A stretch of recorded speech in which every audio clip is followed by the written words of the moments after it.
ஹரியோம். வணக்கம் அனைவருக்கும். சிந்திக்க சில துளிகள். இன்று இராமாயணத்தில் ஒரு சம்பவம். சீதையை தேடி இலங்கைக்கு செல்கிறான் அனுமன்.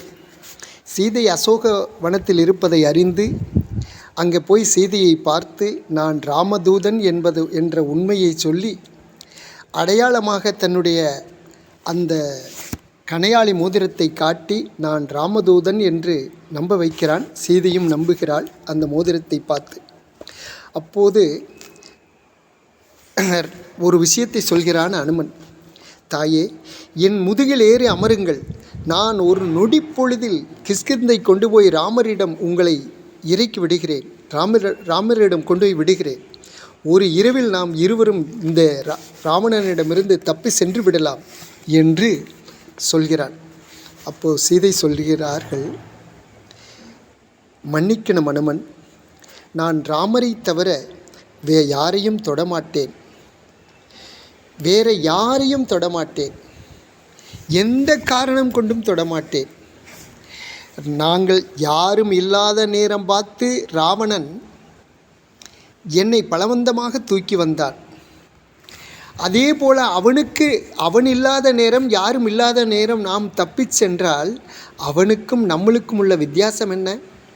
அது மட்டுமல்ல, அவன் 2 மாதம் கெடு வைத்திருக்கிறான். அவன் வைத்த கெடுவில் இன்னும் 2 மாதம்தான் இருக்கிறது. அதுக்குள் அவனுடைய ஆசைக்கு இணங்கவில்லை என்றால் என்னை கொன்று விடுவேன் என்று சபதம் எடுத்திருக்கிறான். நான் அதை பற்றி கவலைப்படவில்லை. என்னை தூக்கி வந்த அவனுடைய கரங்களை வெட்டி வீழ்த்த வேண்டும். அவனுடைய தலையை வெட்டி சாய்க்க வேண்டும். அப்படி செய்துவிட்டு இலங்கையை வென்று என்னை அழைத்து செல்ல வேண்டும் ஸ்ரீ ராம பகவான். அப்போதுதான் எனக்கும் பெருமை, அவருக்கும் பெருமை, இந்த சமுதாயத்துக்கும் பெருமை. அது ஒரு உதாரணமாக இருக்கும். அதை விட்டுட்டு நான் இரவோடு இரவாக உன்னோடு ஓடி வந்தால் அது ஒரு உதாரணமாக இருக்காது. அது தவறான உதாரணமாகிவிடும்.